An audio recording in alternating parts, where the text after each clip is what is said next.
नमस्कार। मनस के इस प्रोग्राम में आपका स्वागत है। हमारे देश के अधिकतर हिस्सों व ज्यादातर कम्युनिटीज में ये मान्यता पुष्ट होती जा रही है कि पारिवारिक संपत्ति के जायज हकदार बेटे ही हैं।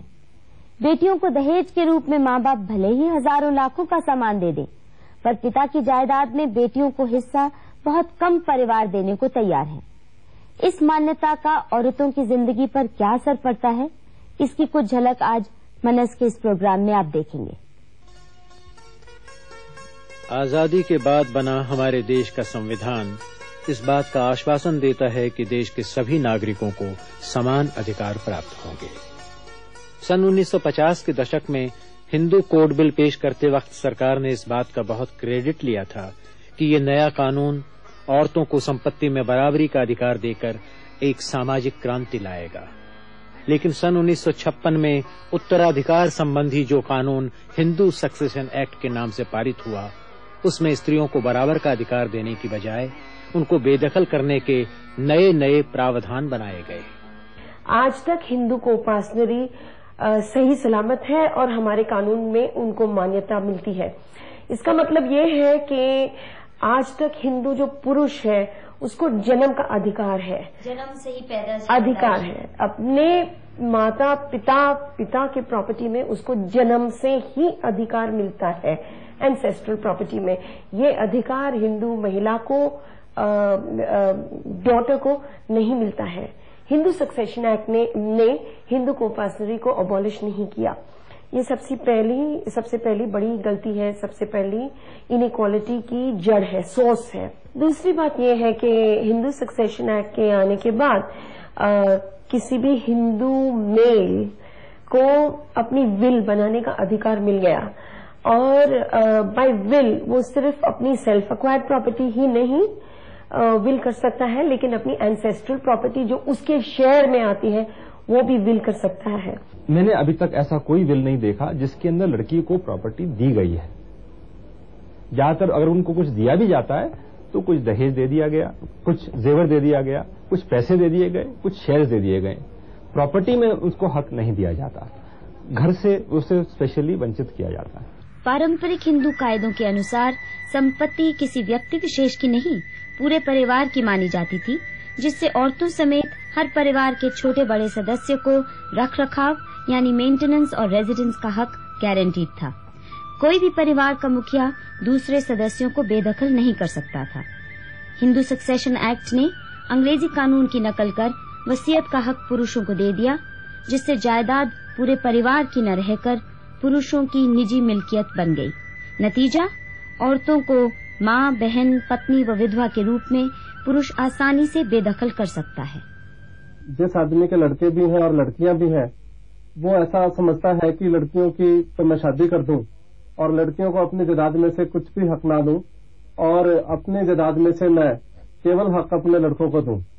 पर जहां पर केवल एक आदमी की लड़कियां हैं, ऐसे भी बहुत सारे केसेज हैं कि जहां पे वो आदमी या तो अपनी जायदाद को अपने भाई या भतीजों में दे देता है या अपनी जायदाद को अपने जीवन काल के दौरान ही बेच देता है या किसी और किस्म से खुर्द-बुर्द कर देता है ताकि लड़की के हाथ में ना जाए। माँ बाप खुद अपने हाथों से बेटी को जायदाद से बेदखल करने के लिए इतने उतावले क्यों रहते हैं? इसके पीछे क्या मान्यताएं हैं? फैमिली वाले ये चाहते हैं कि जो उसको देना है दहेज की शक्ल में दे दें और जो जमीन का टुकड़े टुकड़े ना हो। ये भी उनका मंतव्य है। नहीं, पर अगर मान लो किसी के लड़के 5 हैं, ठीक है, तो 5 को मिलेगा, ठीक है। पर बेटी 1 है और लड़के 2 हैं, तो एक बेटी को नहीं मिलेगा, 2 बेटों को मिलेगा।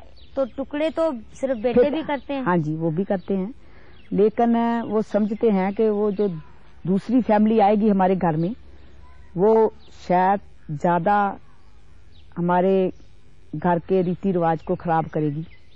लेकिन बेटे जो हैं वो हमारी जो भी हमारी है रीति रिवाज उसको मेंटेन करें। पर बहुएं भी तो पराये घर से आती हैं, जैसे लड़की दामाद लाती है पराये घर से, ठीक है, बहुएं भी पराये घर से आती हैं। लेकिन ये हमारे वैसे ही जो बुजुर्ग हैं उनकी टेंडेंसी है बेटे को तो प्रेफरेंस देते ही है ना, इसलिए उनका मन नहीं करता कि लड़की को जाए।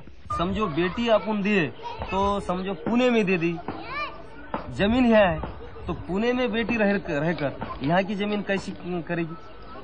तो बेटा अगर बाहर चला गया, मान लो हाँ। बेटा नौकरी के लिए चला गया बाहर पुणे में, हाँ। तो फिर भी जमीन पे तो रखता है हक? हाँ रखता है, हक रखता है। कोई यहाँ नौकर रखता है, आके वो खुद चला आता है, महीने को आता है, छुट्टी लेके आएगा। बेटा सैकड़ों हजारों मील दूर भले ही विदेश भी चला जाए, पिता की जायदाद में हक नहीं खोता। बेटी बगल के गांव में भी ब्याही जाए तो कहा जाता है अपनी जायदाद संभाल नहीं पाएगी। ठीक भी है तो गलत भी है। तो जब ये लड़की अपने ससुर के घर जाती है तो सबके हिस्सेदार बन जाती है, तो फिर इसको मैके की क्या जरूरत है? इसलिए इसमें कोई ज्यादा तो अच्छा नहीं है, लड़ाई झगड़े बढ़ते हैं इससे। तो ये भी दलील दी जाती है कि भाइयों के प्यार की वजह से लड़कियां खुद ही माँ बाप की संपत्ति में हिस्सा लेना चाहती ही नहीं। हमारे कम्युनिटी में लड़कियां ऐसा ही मानती है कि जो हम भाई के पास, पिता के पास जो कुछ लेते हैं तो भाई के और पिता के परिवार में हमारा संबंध नहीं रहता है, इसलिए लड़कियां ऐसा चाहती ही नहीं है कि हमें कुछ मिलना चाहिए। लड़की नहीं लेंदी जी, मेरे भाई बात फिक्स करेंगे, आना जाना मेरी इज्जत आबरों का सारा साथ देंगे, इसलिए अपने भाइयों के नाम करवाएंगे। फिर नहीं ले लेगी, फिर न देगा कौन? फिर कोई नहीं देगा। जो जमीन लेगी तो फिर उसका भाई, जमीन लेगी ना तो उसका भाई जावे नहीं, ना बात भरेगा और ना उसका जाओगा। बहनें ये सोचकर भाइयों से जायदाद नहीं लेती कि भाई उनकी रक्षा करेंगे, भात इत्यादि का रिश्ता निभाएंगे, जिससे ससुराल में उनकी इज्जत बनी रहे। लेकिन भाइयों की शादी होते ही बहनों के हक सिकुड़ने लगते हैं और बहुतेरी तो भाइयों की राह तकती रह जाती हैं। जो थोड़ा बहुत भाई भावजों से मिलता भी है तो हक से नहीं, एहसान के रूप में। और लड़कियां भी इतनी समझ गई हैं कि मैं अपने बाप की इजाजत अपने भाई को दूं, क्योंकि मेरा इस परिवार में सारी उम्र में इस घर से लेना ही लेना है, तो मेरे संबंध जो है बहुत परिवार से सुखावे रहे। जब भी मैं इस घर में आया तो सारा परिवार मैनू गले लगाए प्यार से मिले। को मैं ऐसा काम ना करना जो मैं इस परिवार से सदा लई मेरे दरवाजे बंद हो जान। कि मेरे 2 बेटे हैं, 4 लड़कियां हैं, कि मैं अपने लड़के को देने चाहूंगी, लड़की को नहीं देना चाहूंगी। लड़कियां भी यही चाहेंगी, अगर हम भाई से ले लें अपनी जायदाद तो हो सकता है भाई उतना ज्यादा प्यार से ना मिलेगा जैसे वो मैं नहीं लूंगी तो फिर मिलेगा। कि भाइयों का प्यार बना रहता है हिस्सा ले? नहीं बनता, नहीं बनता। भाई भी एक दूसरे से सब बांटते हैं। अच्छा, और ना ले तो पक्का है कि प्यार बना रहेगा? भाभी अगर मान लो वैसे ही ना चाहे कि मेरी ननद घर आए तो प्यार तब भी नहीं बना रहेगा? तब भी नहीं बनता। लेकिन जनरली ये है कि अगर वो बिल्कुल बांट ले तो फिर उसका प्यार खत्म हो जाता, उसी वक्त खत्म हो जाता। ये अनोखा प्यार है जो बहन के जायदाद में हिस्सा मांगने से एकदम खत्म हो जाता है। भाई आपस में जायदाद बांटे तो झगड़ों की कोई परवाह नहीं, लेकिन लड़की ने हिस्सा मांगा तो घर के दरवाजे बंद। जब इतना कठोर इमोशनल ब्लैकमेल औरतों के साथ किया जा रहा हो तो इसमें क्या हैरानी की बात है कि अधिकतर लड़कियां प्रॉपर्टी का हिस्सा मांगने की जुर्रत भी नहीं करती, खुद अपने हाथ से अपना हक साइन अवे कर देती हैं। कि हमें सब कुछ मिलता है, हमें पढ़ाया लिखाया, हमें घर की सभी जरूरतें दिया है, तो हम क्या लेंगे इनसे? हम अगले घर जाएंगे तो हमें सब कुछ वहाँ मिलेगा, तो हमें क्या जरूरत है इनसे उलझने की? मेरे 2 भाई है तो तीसरा हिस्सा मेरे लिए, लेकिन मैं नहीं लूंगी क्योंकि मेरे पति का जो हिस्सा है वो तो मुझे मिलने ही वाला है। मैं 2 तरफ से क्यों लूं? तो मेरे भाइयों को भी मिलेगा ना। जो जहाँ जाती है वहाँ भी उसको मिलता ही है, इसलिए उसको जरूरत ही नहीं पड़ती। उसको मिलता तो नहीं, उसके पति को मिलता है। हाँ, पति को मिलता है, तो उसको तो नहीं मिलता। तो उसके पति के बहन को भी नहीं देती ने। अच्छा, ऐसा बराबर ही हो जाता है। क्योंकि हमारे परिवारों में औरतों के हक केवल पति के माध्यम से मिलते हैं, इसीलिए औरतों के बीच आपसी छीना झपटी का माहौल बन जाता है। यही बुनियादी वजह है सास बहू ननद भाभी के भयंकर झगड़ों का, जिससे घर जंगे मैदान में बदल जाते हैं। और 90% ऐसी औरतें हैं जो बूढ़ी भी हो चुकी हैं, सारी जिंदगी बता देती हैं किसी को के नाम में, मैंने जो मेरे देखने में आया है, और कोई जायदाद उसके नाम पर नहीं, और खास करके जमीन तो उसके नाम पर नहीं लगती है। सच तो ये है कि पति के घर मेंटेनेंस का हक मिलता है, जायदाद की मिल्कियत नहीं। और अगर शादी टूटी तो लड़की घर की न घाट की। किसी टाइम उनके संबंध अलग थलग हो जाते हैं तो ता भी वो जायदाद ले जाएगी और किसी और जगह चले जाएगी, वो मेरी जायदाद को बढ़ा के ले गई। ये है मेरी समझ में जो आ रहा है, यही है कि उस पर विश्वास नहीं किया जाता है। बेटियों को बेदखल करने के पीछे ये भी दलील दी जाती है कि औरतें प्रॉपर्टी की देखरेख नहीं कर सकती। लेकिन देश के हर कोने में, खेतों में और खलिहानों में औरतें पुरुषों से ज्यादा काम करती दिखाई देती हैं। औरतों को जायदाद न देने की संस्कृति अंग्रेजी राज के बाद से चली और उत्तर भारत में सबसे ज्यादा मजबूत हुई। पूर्वी और दक्षिण भारत में औरतों को संपत्ति देने की प्रथा देर तक बनी रही, लेकिन ये भी कमजोर पड़ती जा रही है। महाराष्ट्र से एक उदाहरण आपके सामने है। हाँ, इस पद्धति को चोली बांगड़ी कहते थे कि मायके से हर साल उस खेती में जो भी कुछ उपज होगी, उस उपज का हिस्सा उस बेटी को मिलेगा, जिसे नाम दिया गया था चोली बांगड़ी। माने हर साल लड़की मायके आने के बाद खाली हाथ न लौटे, इसलिए उसको कुछ न कुछ देने की प्रथा थी। और खेती के इसमें जो उपज आती है उसका पूरा का पूरा हक वो लड़की का रहेगा, तो मैंने वो स्वाभिमान से जिएगी अपने घर में, और इसका कीमत भी ससुराल वाले करते थे। हिंदू सक्सेशन एक्ट की तरह लैंड सीलिंग लॉज का इस्तेमाल भी औरतों के खिलाफ हुआ। जब राज्य सरकारों ने सीलिंग तय करते वक्त बेटियों के हिस्से का प्रावधान ही नहीं रखा, तो सामान्य परिवारों से कैसे उम्मीद की जा सकती है कि सीलिंग में अलाउड बेटों के छोटे मोटे हिस्सों में से बेटियों को जमीन देकर और भी छोटे छोटे टुकड़ों में बंट जाने दें। औरतों के कमजोर पड़ते अधिकारों का एक और उदाहरण आंध्र प्रदेश से मिलता है।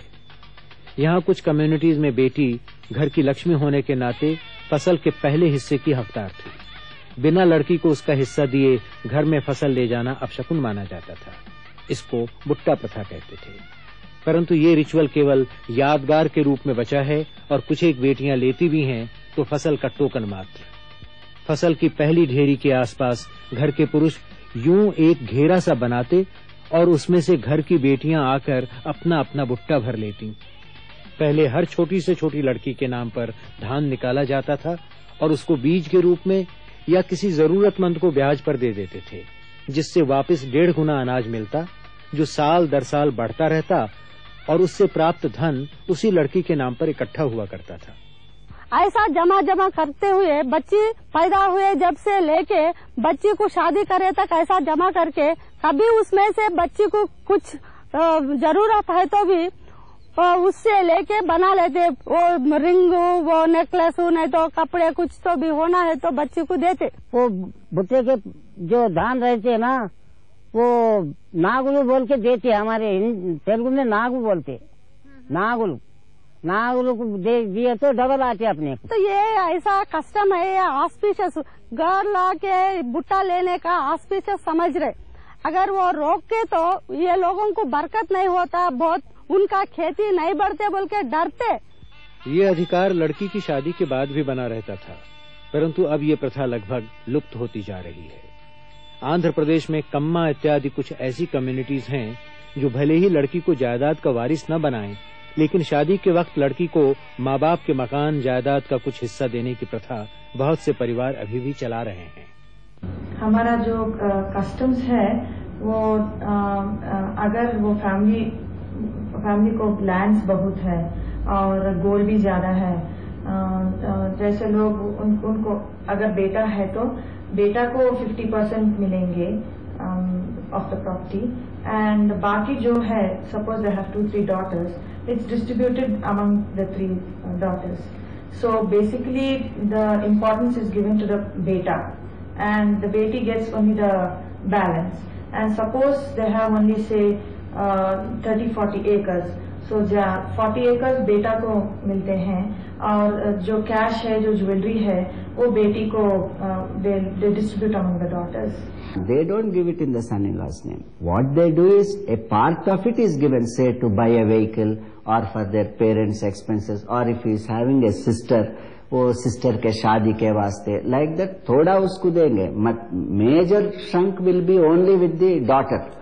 आंध्र, तमिलनाडु, कर्नाटक व महाराष्ट्र में हिंदू सक्सेशन एक्ट का संशोधन करके लड़कियों को कानूनी तौर पर कोपार्सनरी अधिकार यानी पैतृक संपत्ति में बेटों के समान बर्थ राइट मिल चुका है. लेकिन सामाजिक मान्यताओं की जकड़ ऐसी है कि ज्यादातर औरतें ये हक क्लेम नहीं कर पा रही. हमारे फादर को 300 एकर्स है और वो सीलिंग में भी he lost about 20 acres, but still they never thought that land should be given to the daughters. तो आपने कभी अपना हिस्सा लैंड में क्लेम करने का सोचा?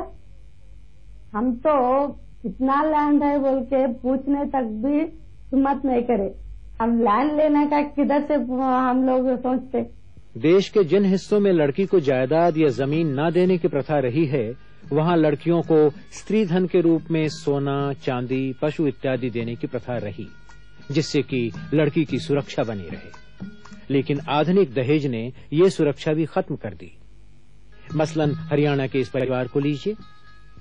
इस परिवार बुजुर्ग महिला को दहेज में 8 किलो चांदी व 5 तोले सोना मिला, घर के बर्तन, गाय भैंसों के अलावा. इनकी बहू को वही बर्तन, भांडे और पशुओं के साथ 5 किलो चांदी व 10 तोले सोना मिला. इसी परिवार की हाल ही में ब्याही बहू का दहेज देखिए. इसमें शामिल हैं कुर्सियां, टीवी, कूलर, पलंग, कपबोर्ड, ये सब कपड़े और कुछ गहने. इन्हें सिर्फ आधा किलो चांदी और 2 तोले सोना इन हल्के फुल्के गहनों के रूप में मिला. आपकी शादी के वक्त और अब बहू की शादी के वक्त जो दहेज है भाई कम हुआ ज्यादा हुआ? ये ज्यादा है. कैसे ज्यादा हो गया? बस ये चल पड़े कूलर, ये फ्रिज, टेलीविजन, ये ज्यादा आगे जी सादा था, ये ज्यादा चल पड़ा जी. तो सोना चांदी कम हुआ ज्यादा हुआ? जी पहले सोना चांदी ज्यादा था. पहले जो दहेज वगैरह दादी वगैरह को, हमारी माता जी वगैरह को मिला था, वो सोना चांदी जो है ज्यादा इसलिए देते थे कि सोना चांदी जो है लड़की के हाथ में रहता था और बहुत वो समय पर काम आता था. जिसमें हमारी मिसाल देते हैं अध्यात्म में कि सोना चांदी जितना होगा वो आधी रात का गहना होता है. कभी भी उसको जो है बैंक होता है वो लड़की का, वो कभी भी उसको बेच करके अपना घर का गुजारा चला सकती है, बच्चों का गुजारा चला सकती है. लेकिन आज जो फैलाव किया है, छोटी छोटी चीजें दी जाती हैं, उन चीजों से लड़की के हाथ में कुछ नहीं जाता और वो लड़की बिल्कुल नंगी रहती है, जिससे वो गुजारा करने के लिए काबिल रहती है.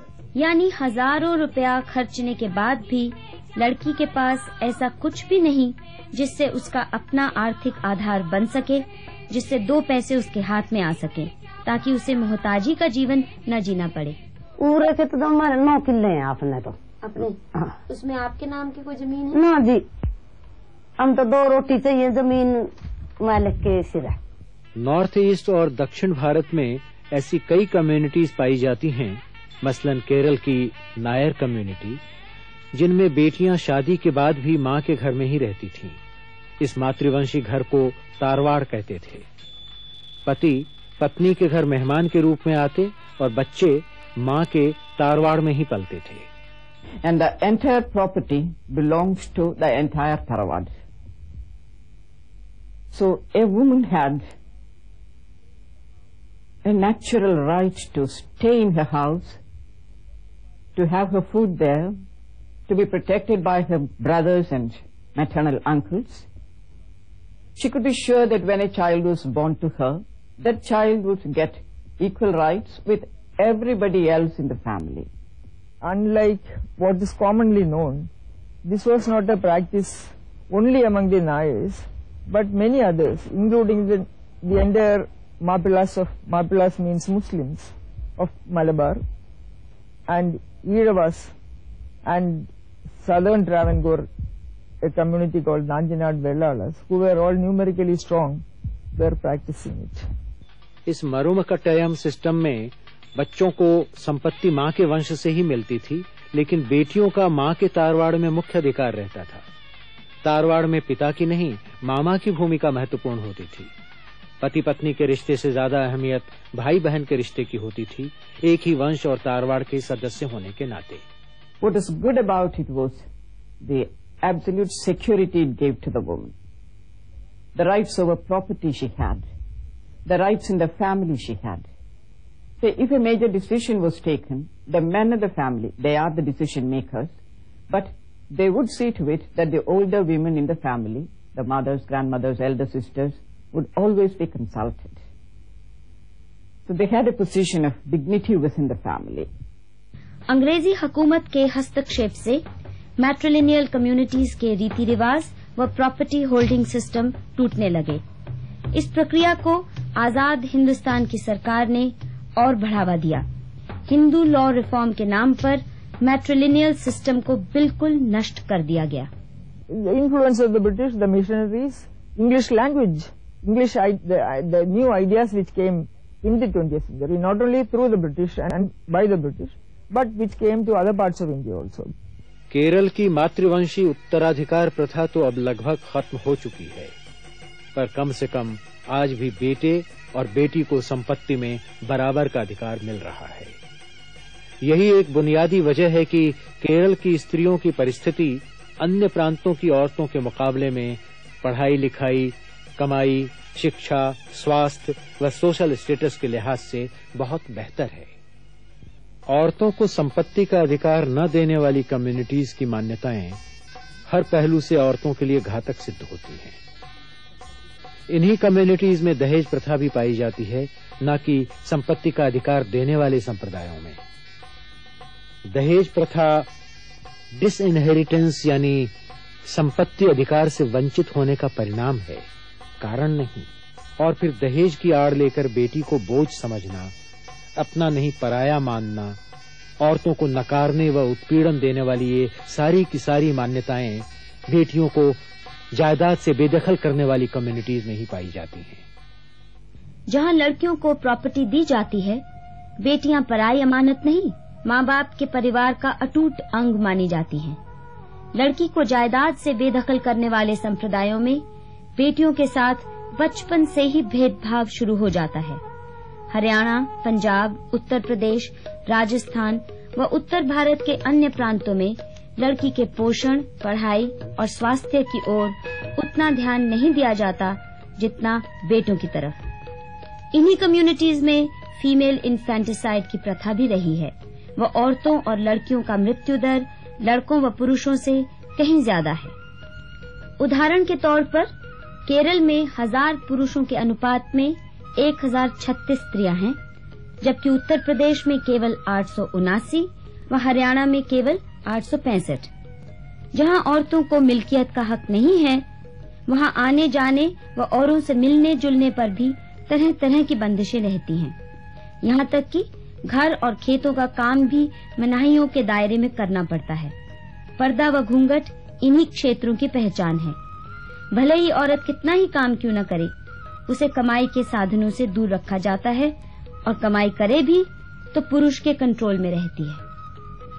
इसीलिए उत्तर भारत में औरतें खेती का काम करती जरूर दिखाई देंगी, पर मंडियों में अनाज व अन्य उपज का व्यापार करती नहीं दिखाई देती।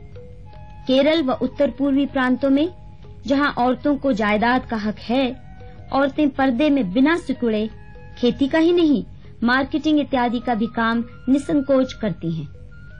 पिछले कुछ वर्षों में औरतों को संपत्ति का अधिकार दिलाने के लिए देश में कई छोटे बड़े अभियान चलाए गए। इनमें सबसे अनूठा अभियान था महाराष्ट्र में शेतकरी संगठना चालित लक्ष्मी मुक्ति कार्यक्रम।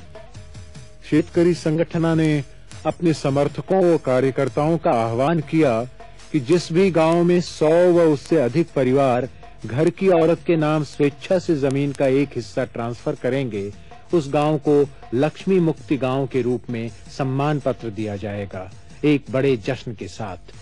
सैकड़ों गांवों में यह कार्यक्रम संपन्न हुआ। इसके फलस्वरूप पत्नियों के नाम जमीन तो ट्रांसफर हुई ही, साथ में औरत मर्द के रिश्ते में एक महत्वपूर्ण बदलाव की प्रक्रिया शुरू हुई। मारे नहीं, किसके जोरू को पहले लड़ाया करते थे, मारते थे औरत बेटी को, वो मर्द माने जोरू को हकाल देते थे। हाँ, इसकी ये ले तलाक ले बोलते थे। अब तलाक ले बोलने की तो बात नहीं है, मुंह में से नहीं लाते। अब तलाक ले तो उन्हें खेत लेके जाती है हमारा। ऐसा उसके दिल में तो आया ना। औरत को ही मालूम होता कि अपना कोई घर है, अब मेरा कोई खेती है, मेरा कोई ये धंधा है, इसलिए प्रेम से वही काम करती है। हमको अच्छा मालूम हो रहा, जिस भैंस मेरी है बोले तो चारा डालना पड़ता, और भैंस मेरी नहीं बोले तो चारा डालने की जरूरत नहीं। इस खेत की, घर की, जब हम हमारे औरत को मालकिन बने, जब से हमको खुला फिरने मालूम हुआ, अच्छा करना मालूम हुआ, वो मन से दिल से निर्णय ले रहे हो। कभी भी झगड़ा लड़ा घर में हुआ तो उन्हें क्या बोलते थे, जा तेरे माँ के घर को जा, बैठ जा, हाँ खा जा।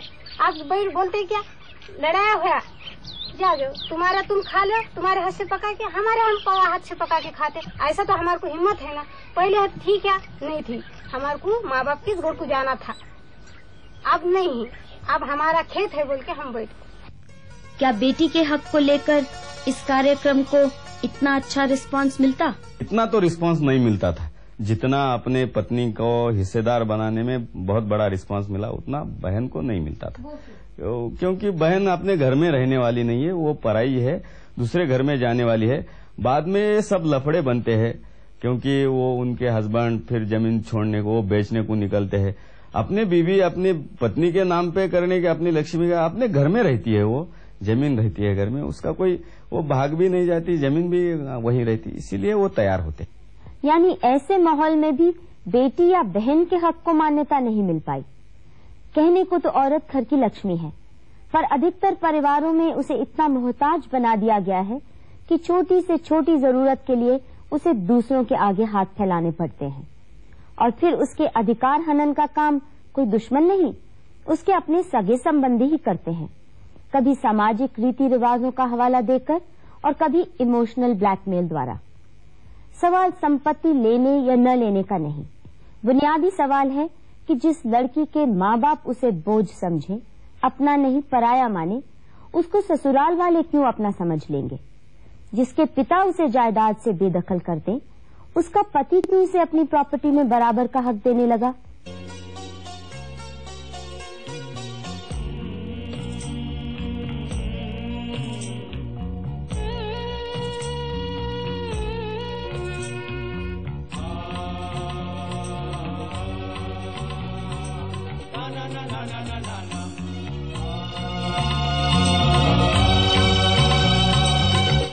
na na na